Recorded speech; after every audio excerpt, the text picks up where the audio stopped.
Assalamualaikum warahmatullahi wabarakatuh. Perkenalkan, nama saya Fadlina Hayati. Saya adalah guru sejarah kebudayaan Islam di MAN 1 Mataram, Provinsi Nusa Tenggara Barat. Saya adalah mahasiswa PPG dalam jabatan tahun 2025 dari LPTK IAIN Ponorogo dengan nomor induk mahasiswa 209241317. Pada kesempatan kali ini, saya akan mempersembahkan video praktik pembelajaran yang dilaksanakan pada tanggal 9 Mei tahun 2025 di kelas 11C dengan materi peran umat Islam dalam mempertahankan kemerdekaan Republik Indonesia dengan tokoh Jenderal Sudirman. Selamat menyaksikan dan terima kasih. Wassalamualaikum warahmatullahi wabarakatuh.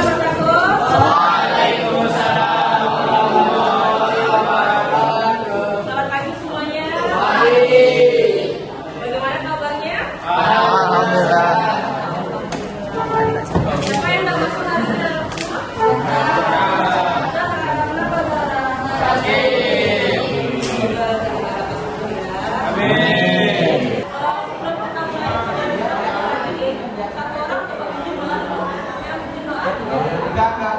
Kita mulai pelajaran pada pagi hari ini. Mari kita sama-sama berdoa.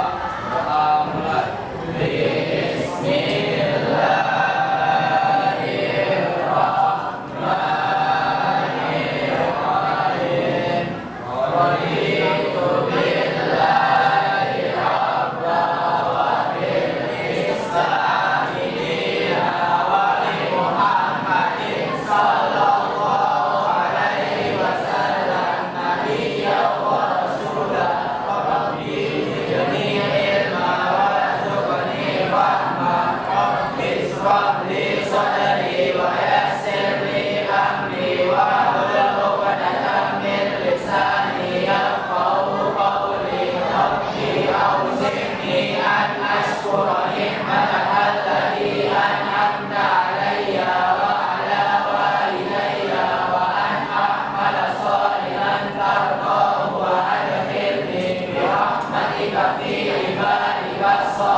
Oke, sebelum kita lanjut ke materi ini, dulu mau lihat dulu semangatnya ya.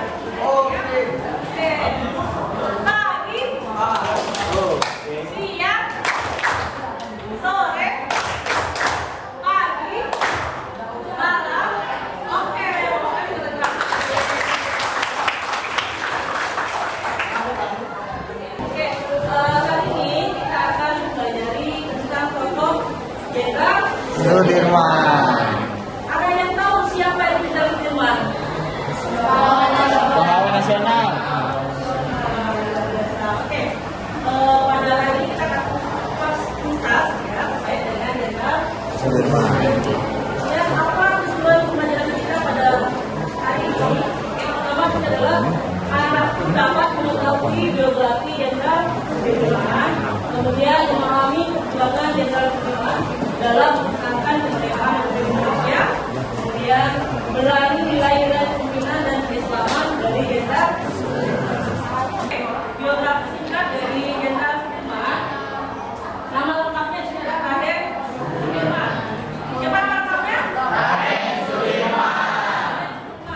Dia lahir tanggal 24 Januari 1916 ya di Purbalingga, Jawa Tengah. Oke. Dan wafat tanggal 24 Januari 1950. Agamanya apa? Ya. Ini. Kemudian pendidikan sekolah taman siswa dan sekolah. Dia dikenal sebagai tokoh militer ya dan perjuangan kemerdekaan Indonesia sebagai pejuang kemerdekaan Indonesia. Oke, anak-anak tolong sekarang lihat saya ini ya untuk menunjukkan beberapa informasi terkait Jenderal Sudirman. Saya bisa menjawab yang APD yang kita sebelumnya tentang bagaimana peran dan perjuangan Jenderal Sudirman dalam perjuangan kemerdekaan Indonesia dan bagaimana implementasinya dalam kehidupan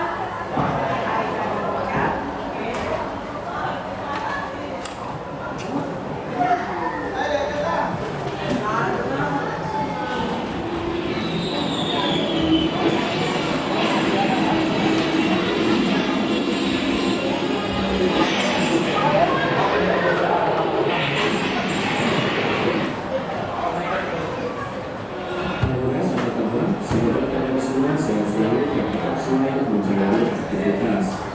Video kali ini saya akan membahas film yang berjudul Jenderal Sudirman. Film ini mengisahkan perjuangan seorang panglima besar yang berjuang mempertahankan kemerdekaan Indonesia. Bersama pasukannya, Jenderal Sudirman berjuang melawan Belanda dengan taktik dan strategi perang gerilya.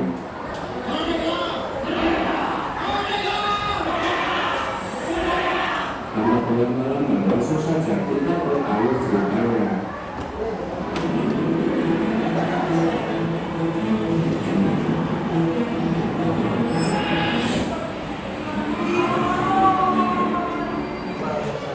Semua berawal pada tanggal 12 November 1968 di Ibu Kota Yogyakarta. Sudirman yang berasal dari organisasi Kretan terpilih sebagai panglima besar tentang keamanan rakyat melalui pemungutan suara. Lalu Jenderal Sudirman menemukan Malaka, seorang aktivis dari organisasi komunis yang tidak setuju dengan kebijakan pemerintah. Malaka mengaku pemerintah telah membangun waktu dengan melakukan perundingan serta diplomasi untuk menyelesaikan konflik bersenjata antara Indonesia dan Belanda. Menurutnya, diplomasi yang dilakukan merupakan penunjukan bagi pejuang kemerdekaan. Tapi Jenderal Sudirman tetap menghargai usaha diplomasi yang dilakukan oleh pemerintah. Dan beliau akan berjuang sebagaimana kewajiban sejati, bukan menjadi alat politik. Di malam harinya telah terjadi penculikan terhadap Perdana Menteri Sultan Syahrir. Peristiwa itu membuat Jenderal Sudirman harus bertanggung pada persidangan untuk dimintai pertanggungjawaban. Sebagai panglima besar, Jenderal Sudirman dengan tegas menyatakan kalau penculikan itu dilakukan bukan atas perintahnya, tetapi dilakukan oleh tentara yang membuat pemerintahan secara merata. Pada tanggal 19 Desember 1948, pihak Belanda mengingkari perjanjian Kecil dengan mulai melakukan agresi militer yang kedua. Belanda akan membuat ibu kota Yogyakarta dalam waktu dekat. Namun, saya wakilkan malam itu telah terputus. Yusuf berinisiatif menyampaikan kabar tersebut ke Jogja lewat telegram. Sayangnya, semua kontak dengan Jogja telah diblokir oleh Belanda. Yusuf kemudian bertugas melaporkan hal itu kepada Kodam, seorang birokrasi Komisi Tiga Negara. Mereka lalu bertanggaran untuk pergi ke Jogja. Namun sayangnya, mereka tidak mendapatkan izin Belanda untuk melakukan penerbangan. Mereka berdua lalu menemui Sudirman yang telah sengaja menulis surat untuk Bung-Hatta, sehingga Bung-Hatta tidak bisa menanggapi pembatalan gencatan senjata. Pasukan Belanda mulai menyerang dengan pesawat pelopor yang terus mengejar kota Jogja.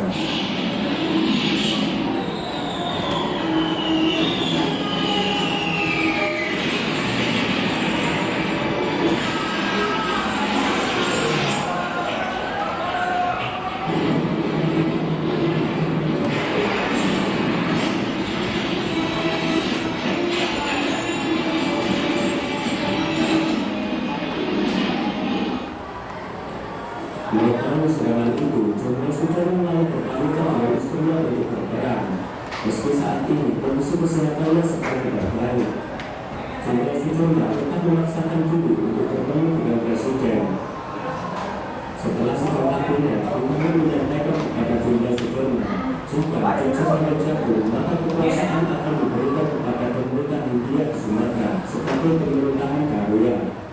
Lalu Jenderal Sudirman mengajak Gubernur untuk bertemu bersama pasukannya.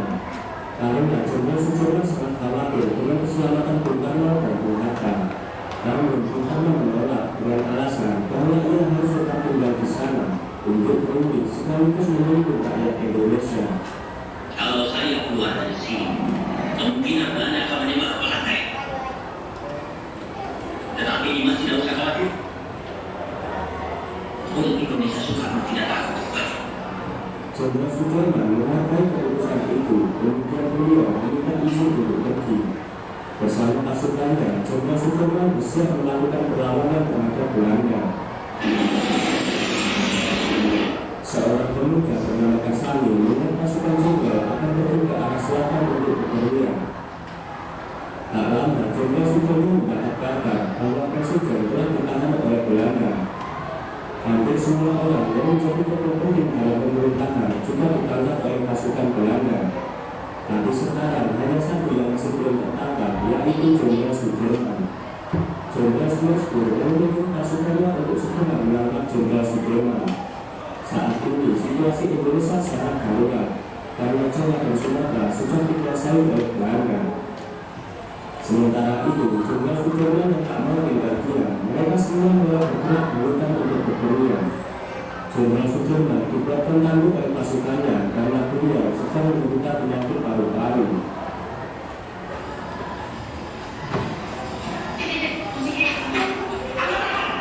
Malam-malamnya, mereka dikagetkan dengan kedatangan Kasali yang ingin berjuang bersama pasukan Jenderal Sudirman.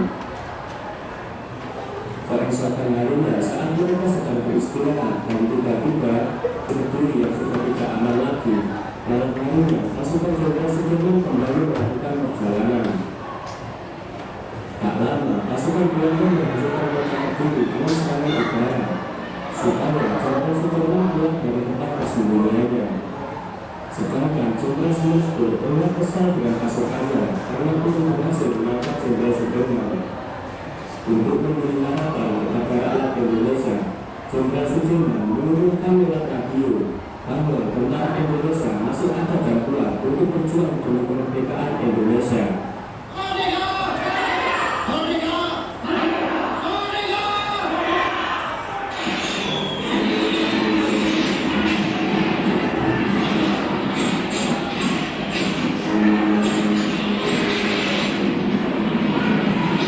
Karena jumlah pasukan dan persenjataan sedikit, Jenderal Sudirman menggunakan taktik gerilya dengan menggunakan rifle serta menghancurkan pos-pos Belanda. Kemudian mereka ke dalam hutan untuk mengurus tenaga musuh.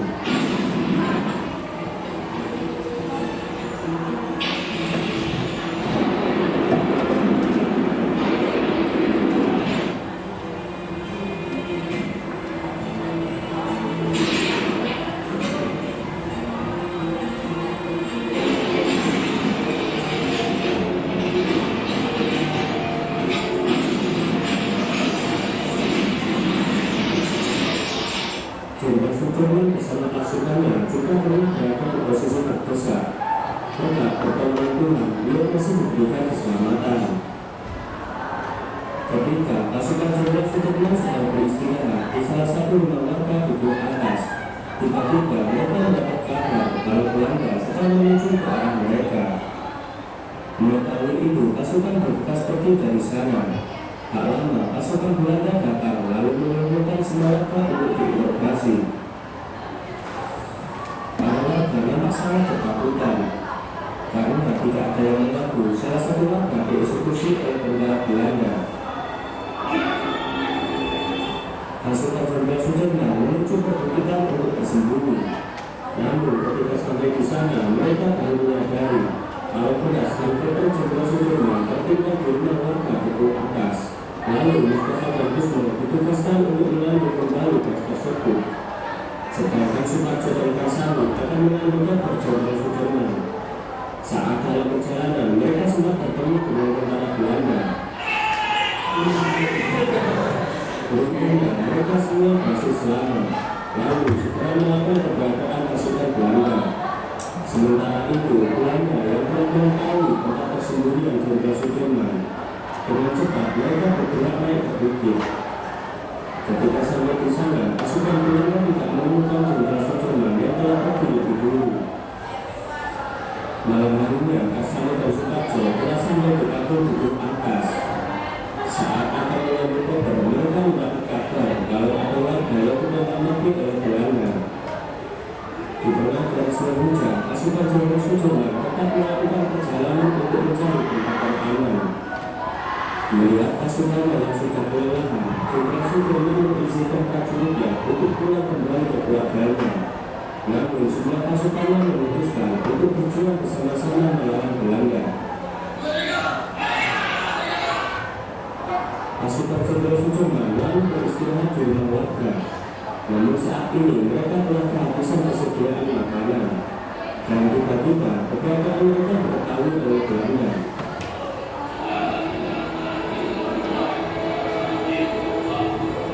Di sana, salah satu prajurit bernama Kunto selama ini telah berkhianat kepada Jenderal Sudirman dengan membocorkan informasi tentang keberadaan pasukan Jenderal Belanda. Yang membuat pelarian pasukan Jenderal Sudirman selalu diketahui oleh pasukan Belanda.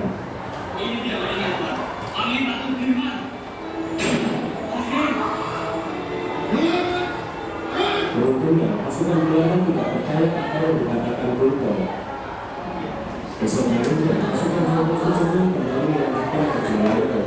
Ketika beliau sudah melewati perkampungan, para warga di sana menawarkan Jenderal Sudirman bahan makanan untuk persediaan selama berperang. Dengan sopan, Jenderal Sudirman menolak bantuan tersebut karena warga di sana belum membutuhkan. Sudah alih kebunkan dan mengatakan, dan saat ini diaksikan ke Pulau Tengah oleh Belanda. Mereka berdua merasa bersalah karena telah mengingkari janji mereka sebelum agresi militer berdua. Mereka pernah berjanji akan berjuang dunia jika Jogja dan Sumatera jatuh ke tangan Belanda. Dan kini mereka hanya bisa berdoa agar Tuhan memberikan keselamatan kepada semua rakyat Indonesia. Pada tanggal 1 Maret 1949, Jenderal Sudirman mendirikan markas di Desa Sogo yang berada di kota Pacitan. Dan beliau menugaskan Kapolri mengeluarkan surat kepada Sultan yang berada di Keraton. Jenderal Sudirman berencana menyerang Belanda di Jogja dengan serangan terbuka untuk memperlihatkan dua tokoh demokrasi KPR bahwa niat Indonesia akan berjuang membela tanah airnya. Kemudian sang jenderal juga meminta Harun untuk mengantarkan surat kepada istrinya. Di tengah perjalanan, Kapolri memerintahkan Broto menemui sesuatu untuk meminta bantuan. Sementara dirinya akan pergi ke Jogja untuk menemui Sri Sultan. Terlihat adanya kelelahan tertinggal dari teman-temannya. Mengetahui itu, Kapolri menyuruh Kasali untuk menjemputnya. Di saat Harun tertidur di bawah pohon, ia terbangun dan sangat ketakutan melihat pasukan Belanda. Namun Kasali yang mencari Harun, sialnya dia disergap oleh Belanda.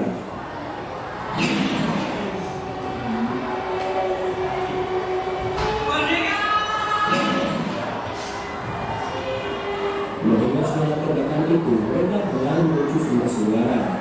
Ketika sampai di lokasi, mereka melihat Kasali sudah meninggal dunia. Mereka sangat terpukul atas kehilangan Kasali yang telah banyak berjasa dalam perjuangan pasukan Jenderal Sudirman. Setelah kejadian itu, mereka semua kembali ke markas. Sementara di markas Belanda, terlihat Komisaris Belanda sedang berdebat dengan Jenderal Sudirman mengenai kegagalan pasukan Belanda menangkap Jenderal Sudirman. Sedangkan agresi militer Belanda sudah diketahui oleh Dewan Keamanan PBB. Saat ini pihak Belanda mulai berdosa karena sebentar lagi perjanjian Royal akan segera dilaksanakan.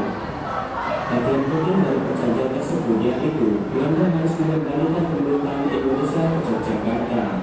Kedua pihak menghentikan operasi militer serta menugaskan para tawanan perang seperti Bung Karno dan Bung Hatta. Dan pihak Indonesia harus menghentikan perang dunia.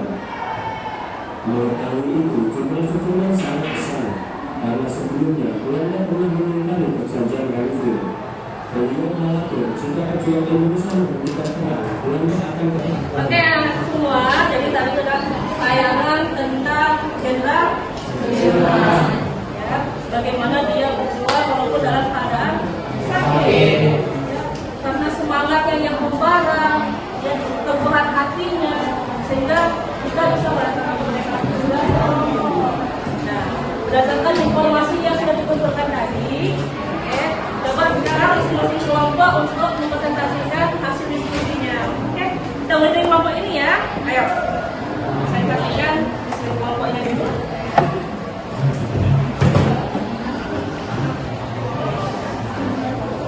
Perjuangan Jenderal Sudirman itu berdasarkan dari semangat pengorbanannya, terus sama pendirian yang teguh, cinta tanah air serta menjadi sehingga untuk kata Oke.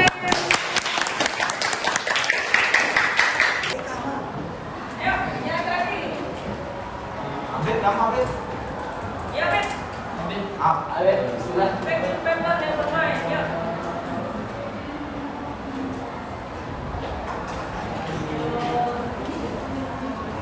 Oke, coba ya. Oh ya. Oke.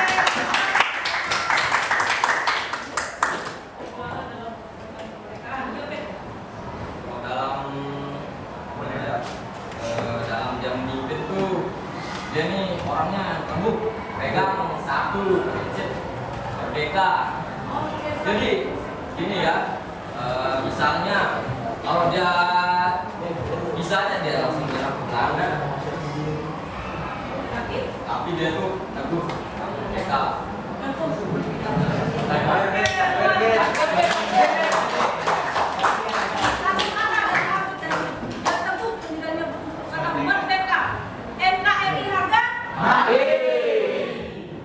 Oke anak semua ya, untuk menambah pemahaman, untuk memperkuat atau memperkuat pemahaman anakku, di sini dulu ada game warna ya. Di dalam game warna ini ada beberapa pertanyaan terkait dengan Jenderal Sudirman.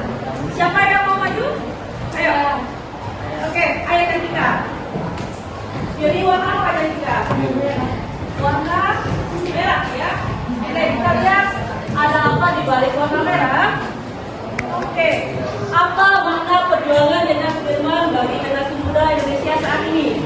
Maknanya adalah pentingnya semangat pengorbanan, kepemimpinan yang berintegritas dan cinta tanah air. Jenderal Sudirman juga menginspirasi generasi muda untuk tetap berjuang untuk bangsa. Oke, masih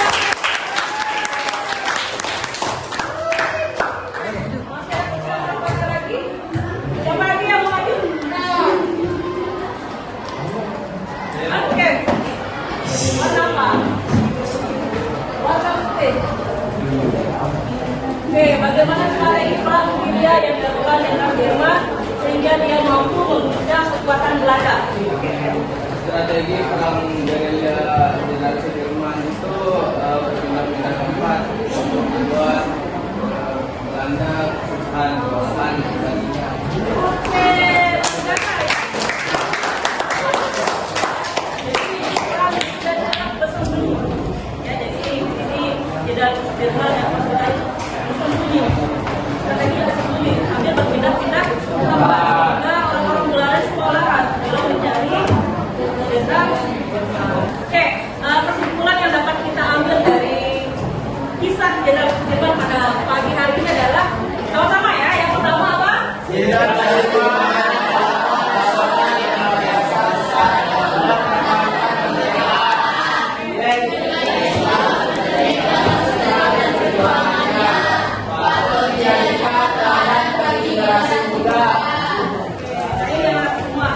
patut menjadi teladan bagi generasi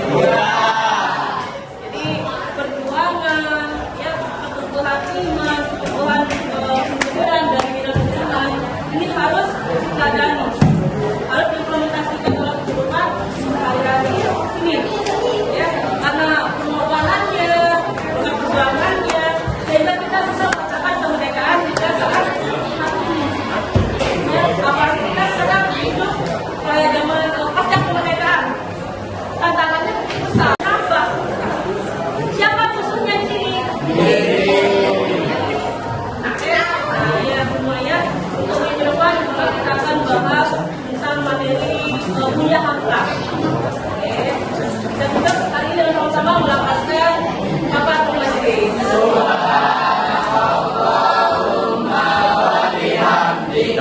Asyhadu an la ilaha illa anta astaghfiruka wa atubu ilaik. Semuanya assalamualaikum warahmatullahi wabarakatuh. Waalaikumsalam warahmatullahi wabarakatuh.